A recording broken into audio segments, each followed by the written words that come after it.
साथियों, आज मैं समस्त देशवासियों की तरफ से संत शिरोमणि आचार्य श्री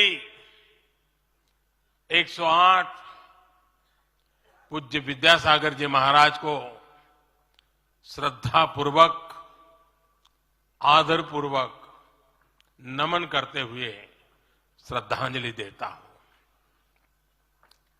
उनके संलेखन समाधिस्थ होने की सूचना मिलने के बाद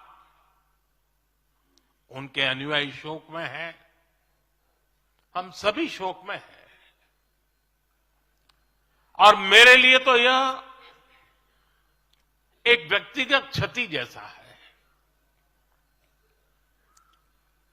वर्षों तक मुझे व्यक्तिगत रूप से अनेक बार उनसे मिलने का, उनके दर्शन करने का, उनके मार्गदर्शन प्राप्त करने का अवसर मिला है। कुछ ही महीने पहले ऐसा ही मन कर गया था, मेरे प्रवास कार्यक्रम को बदल करके बहुत सुबह सुबह मैं उनके पास पहुंच गया था। तब पता नहीं था कि मैं दोबारा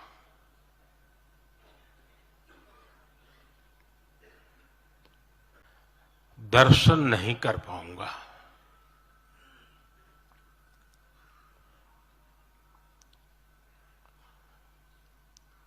ये मेरा सौभाग्य रहा है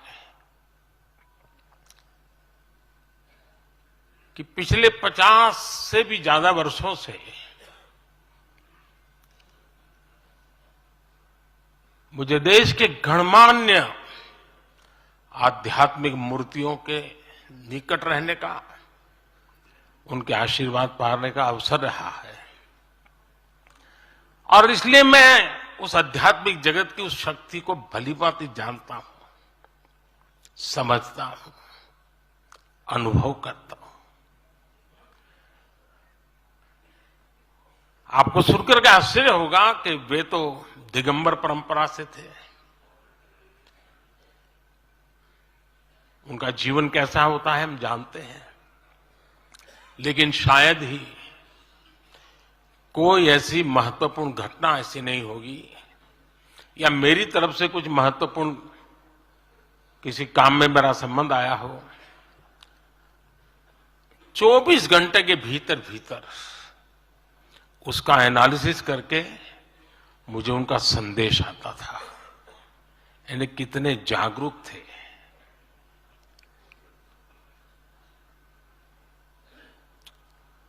और अपनी विराट आध्यात्मिक यात्रा और उसके बाद भी वो हम सबको हमेशा प्रेरणा देते रहे हैं। जीवन भर उतनी सौम्यता के साथ उनका लोगों को मिलना, उन्होंने हमारे युवाओं को परंपराओं से जोड़ा, गरीबों तक शिक्षा और स्वास्थ्य की सुविधाएं पहुंचाई। उनका पूरा जीवन उस व्यक्ति के लिए प्रेरणा जैसा है जिसने गरीबों और वंचितों के लिए काम करने का संकल्प लिया है। आज जब भारत प्रगति के पथ पर आगे बढ़ रहा है, मुझे विश्वास है कि उनके सिद्धांत और उनका आशीर्वाद ऐसे ही भारत भूमि को प्रेरणा देता रहेंगे।